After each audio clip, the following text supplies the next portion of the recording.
Қайырлы күн достар, баршаңызды біздің бүгінгі шығарылымда көріп отқаныма өте қуаныштымын. Біздің бүгінгі шығарылым әрине мороженое кәсібі бойынша, Түркістан мороженое рецептісі бойынша.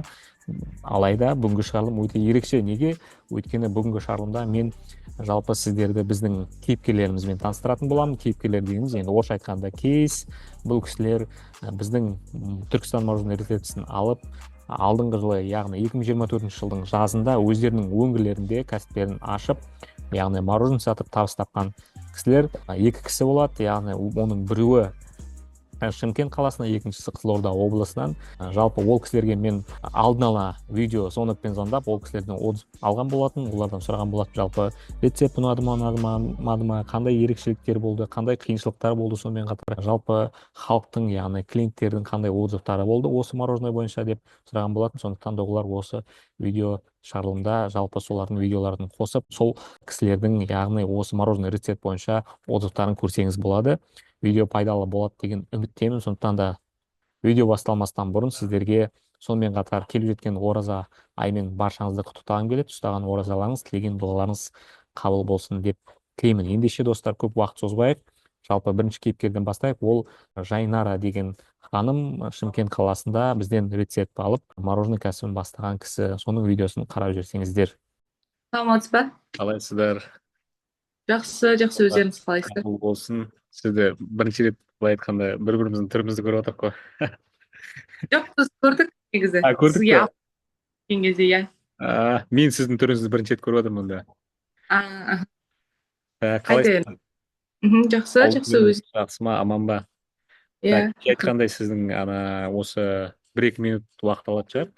Именно мороженое кәсібі бойынша бізден алдыңғы жылы рецепт алған болатынсыз. Сол бойынша жалпы отзыв айтып жіберсеңіз, қалай болды, мен тарапынан көмегім көрсетілді ма, көрсетілмеді ма, жалпы рецепт ұнады ма, ұнамады ма, дәмді болды ма, халықтар не деп айтты. Сосын мороженое кәсібін ашқан кезде енді сіз өзіңіз ашқанмен сіздің қасыңызда неңіз болды, ол партнеріңіз в основном сол сатып тұрды.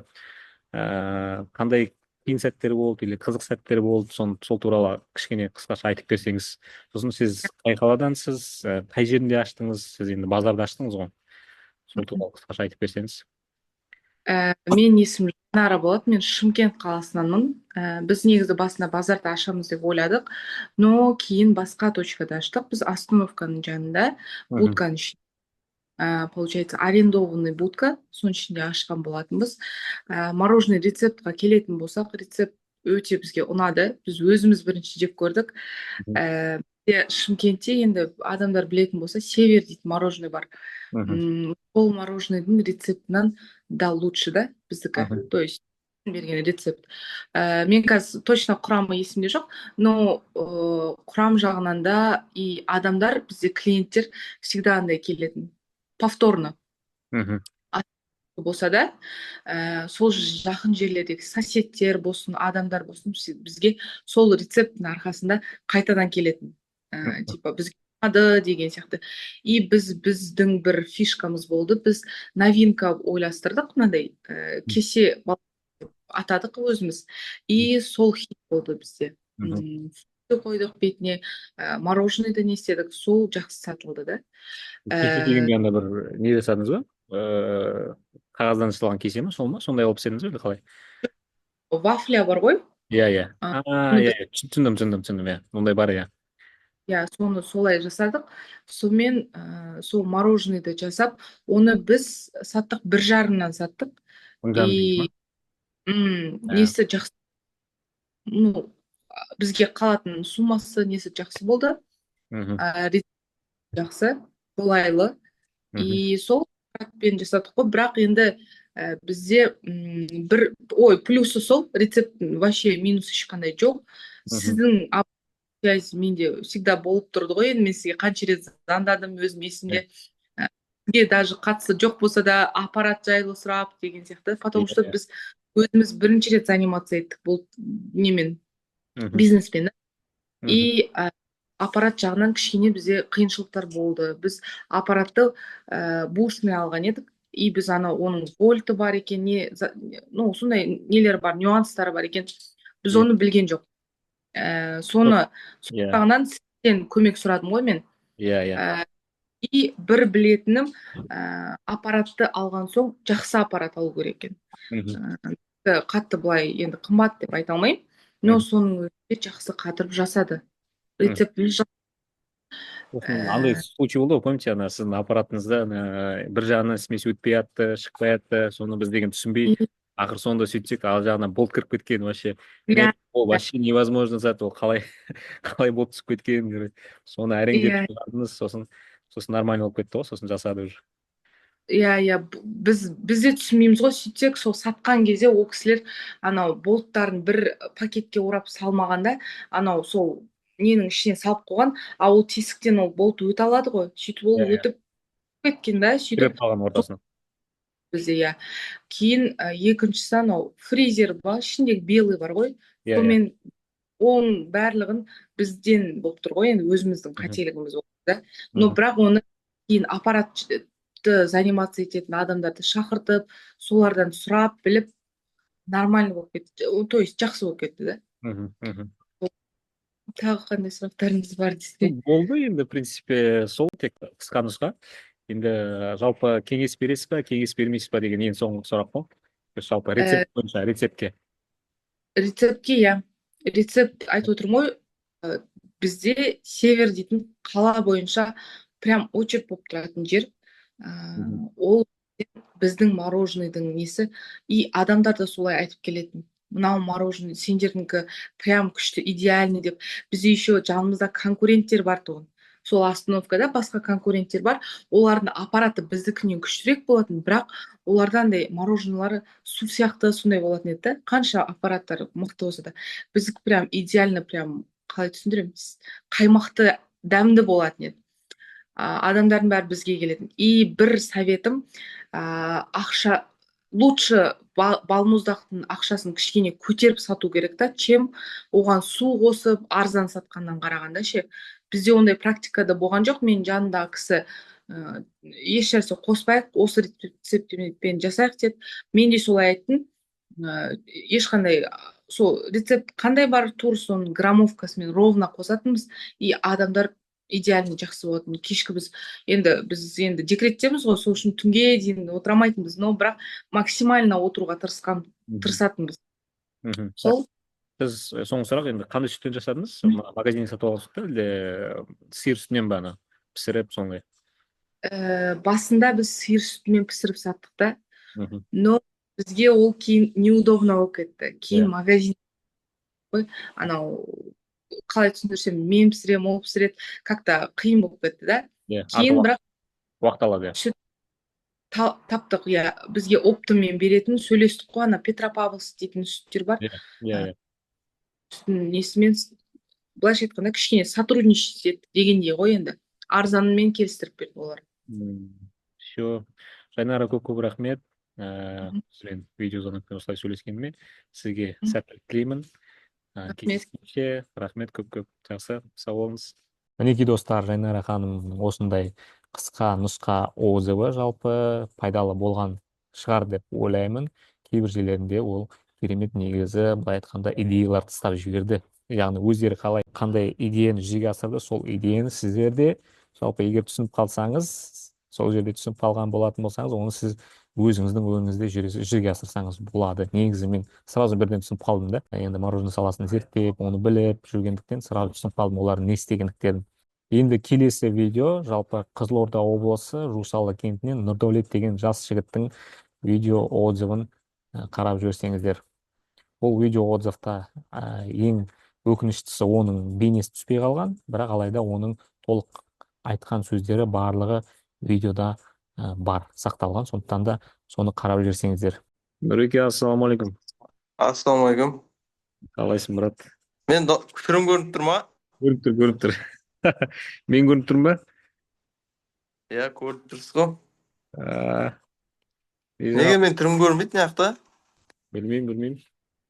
Нормально көрініп тұрсың. Енді ар жақ көрініп қалды. Енді өзің көрініп тұрсың. Маған дұрыс отырмай деуір, түрімді көре алмай отырмын ғой. Дұрыс отырсың. Ал Нұрдәулет, өзің туралы айтып кетсең, кешегі айтылған әңгіме ғой, бүгін түсірейік деп айттың, сол өзің туралы айтып кетсең, жалпы мороженое кәсібін қалай бастадың, қай жерде бастадың, қандай қиындықтар болды, қандай қызық сәттер болды, сосын менің тарапымнан қандай көмек болды, вообще рецепт бойынша қандай не бар, жақсы ба рецепт, жаман ба деген сияқты өзің айтып кетсең қысқаша. қысқаша болғанда. Иә, не деп айтайын, не деп бастайын ал? Біртүрлі бірінші рет қой бұл. Енді өзіңді таныстырасың осылай қысқаша, сосын қай жерде аштың, Қызылорда облысында аштың ғой сен, Қызылорданың өзінде емес. Сосын Қызылорданың өзінде емес, иә. иә, сосын жалпы рецепт бойынша айтсам болады, ұнады ма, ұнамады ма, дәмді ма, халық не деп жатыр, қандай отзыв айтады халық. Сосын жалпы примерно қанша табыс таптың, оны да айтсам болады. Вообще довольныйсың ба, енді осы жылы қандай жоспарлар жалпы осы кәсіп бойынша. Сол менің тарапымнан қандай көмек болды, мүмкін мен саған вообще көмектеспеген шығармын, мүмкін соны айтып кетсең. Көмектестіңіз ғой, санаттан заказ беруге. А, Так, так, неден бастайын? Ассалаумағалейкум. Осыдан бастай берейін ба? иә, осылай бастай бер. Ассалаумағалейкум. Қалайсыздар, жақсысыздар ма? Мен Қызылорда облысы Жосалы кентінен боламын. Есімім Нұрдәулет. Мгм. Осы мороженое саласында негізі бір 2 жыл зерттедім ғой мен. 2 жыл ақша жинадым еще. Сол примерно бір миллиондай кетті ғой. Мгм. Ары бері ше. Мгм. Енді миллиондай кеткенде рецепт алдым, үйттім. Бір 2 айдың көлемінде бастап кеттім. Өйтіп. Бірінші рет болғаннан кейін негізі басында қиын болды. Рецептін дайындау қиын болды негізі. Мгм. Шүкір, бірақ қазір үйреніп кеттік. Рецепті өте керемет негізі ше. Жан жақтағы өзіңнен отзыв алмайсың ғой. Жан жақтан отзыв аласың да. Клиент саған довольны ма? Довольны болғаннан кейін уже клиенттің сөйлегені отзывтары ше. Мгм. Басқа жақтан салыстырмалы түрде мені айтады да. Осы жердікі. Сендердікі жақсы больше деп ше. Бізде ауылда 4 точка бар. 4 точкадан да бізден келіп алады да. Күніне примерно 20 мың, 25 мың, 30 мың ояқ бұяқ саудасы. Негізі мороженое саласы жақсы негізі. Рецепт енді 100% ғой негізі. Просто дәл, точно соны қайталау керек. Точно шығару үшін.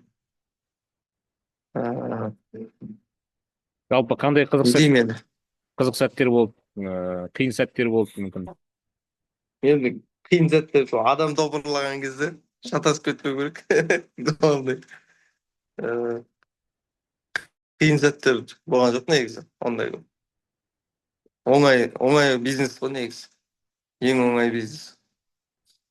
Әр саланың Өзің айттың ғой, өзінің бір бір несі аудио болады. жіберген кезде қыста да хабарласады, келеді адамдар, мороженое бар ма деп. Иә. Такси, до того менен таксиге салып жіберген кездер болды. Доставкаға салып жібердім ғой. Мороженое мынандай рожоктармен салып жіберген кездер болды.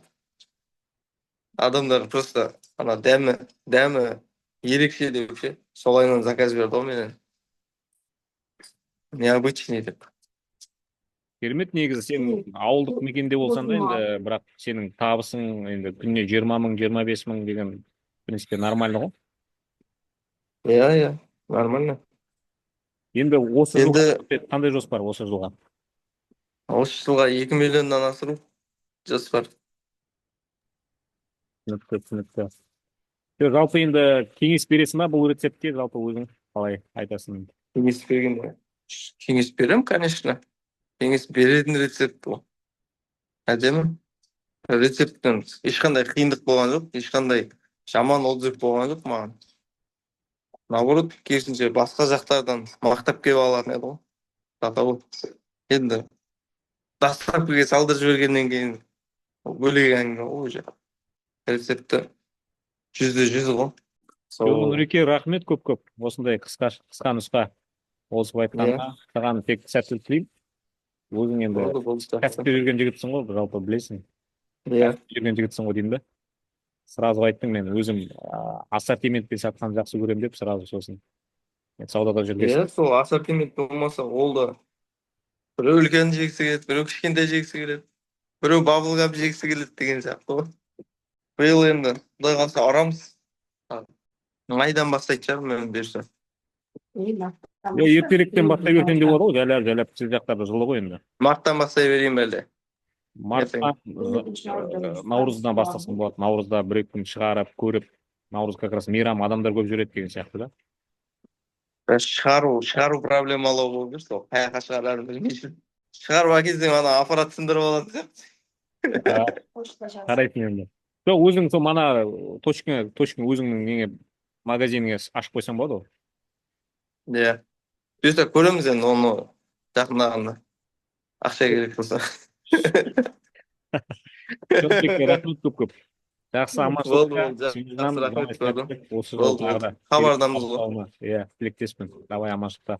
Мінекей достар, жаста болса бас болып жүрген Нұрдәулет деген жас жігіттің, жас кәсіпкердің озығын көрдіңіздер. Жалпы Нұрдәулетке мен өте қуаныштымын осындай керемет кәсіп жүргізіп жатқанына, және ол дұрыс бағытта жұмыс жасап жатыр. Алдыңғы жылдары жазда маған хабарласып осылай істеп жатырмын. Сонымен қатар неоны вывеска сатып алған, сосын мен ассортиментті көбейткім келеді деген сияқты сондай өзінің идеяларын жүзеге асырып жатыр. Сондықтан да Нұрдәулетке тек қана тілерім сәттілік тілеймін, осы жылы керемет табысқа кенелуін тілеймін және сауданың берекесін тілеймін оған. Достар, мінекей осындай екі отзыв біздің кейіпкерлерімізден. Ондай кейіпкерлер әрине тек қана екі кейіпкер емес, ондай кейіпкерлер көп. Алматы қаласынан, Шымкент қаласынан қаншама бізден осы мороженое рецепт сатып алған жандар, Орал қаласынан, Атырау қаласынан, Астана қаласынан. Келесі шығарылымдарда мүмкін солармен де тағы видео түсірілім жасаймыз деген ойда бар. Ендеше достар, сіздер де дәл осы кейіпкерлер сияқты осы жылы жазда мороженое кәсібін ашу жоспарларыңыз бар болатын болса, сіздерге баршаңызға сәттілік тілеймін. Әрине, ол үшін әрине сізге мороженое рецепт қажет болады, сізге қосымша көмек керек болады, кеңес керек болады, консультация керек болады. Егер де дәл осы рецептпен, дәл осы біздің кейіпкерлер сияқты осы жылы мороженое кәсібін ашып табыс тапқыңыз келетін болса, сіздерге мархабат деймін. Біздің мороженое рецептіміз дәл алдыңғы жылдағыдай бағада ешқандай өзгеріс жоқ. Әрине, мороженое рецепті сатып жүрген Ғани деген жігіт маған алдыңғы жылы жазда звондаған болатын, қоңырау шалып, Бекжан, сен өте арзан беріп жатсың, 150 мың теңге неге арзан бересің, 200 мыңнан бер, 250 мыңнан бер хотя бы деп маған сұраған болатын, кішкене өкінішін айтып. Бірақ алайда мен оған айтқан болатын, мен 150 мың алатын адамдар бар болса алсын деп. Сол сияқты біз сол мороженое рецептің бағасын қалдырып жатырмыз. Сондықтан да өте қуанышты хабар деп ойлаймын сіздер үшін. Сонымен қатар енді қазір наурыз айы болып жатыр. Уже оңтүстік өңірлерде негізі апрель айынан уже сауда бастай беруге болады. Сондықтан да достар, егер де кәсіп бастайтын болсаңыз, мороженое рецепт, яғни Түркістан мороженое рецептін алғыңыз келетін болса, онда хабарлассаңыз болады. Бағасы 150 мың теңге. Толық сізге ол жерде консультация беріледі, поставщик номері беріледі, не алу керек, қандай заттар дайындауға қажетті, сонымен қатар табысты арттыру үшін не қажет, сонымен қатар кеңестер болады, міне осылай жасаған дұрыс деген сияқты, соның барлығын сіз алатын боласыздар, дәл осы біздің кейіпкерлер сияқты. Сондықтан да достар, телефон бар, телефон мына жерде шығатын болады, комментарияда қалдырып кетемін телефонды, WhatsApp-қа шықсаңыз болады, телефоныма звондасаңыз болады. Сол біздің тарапымыздан сіздерге максималды көмек көрсетіле алады. Сонымен қатар ол рецепттен басқа өзімнің жеке рецептім бар, оның бағасы әрине 500 мың теңге. Оны бірақ егер сіз мороженое кәсібін енді бастап жатсаңыз, сізге оны сатып алуға кеңес бермеймін. Егер де сіз әрине үлкен торговый центр дейді ғой, енді сондай жерлерде мороженое кәсібін ашатын болсаңыз, астырап қоятын болсаңыз, онда сол мороженое рецепттің 500 мың теңгеге смело алсаңыз болады. Ол мороженое рецепт өте ерекше енді. Әрине, Түркістан мороженое рецепті де керемет, анау ерекше. Сондықтан да достар, барлықтарыңызға осы жылы мороженое кәсібін ашатын болсаңыз, тағы да сәттілік тілеймін. Егер де сұраныс бар болатын болса, көмек керек болатын болса, телефон бар, хабарласыңыздар. Мен сіздерге максималды түрде дәл осы кейіпкерлерге көмектескендей көмегімді аямаймын, көмектесемін, барлығын көрсетемін, ақыл кеңесімді беремін. Сондықтан да достар, хабардамыз.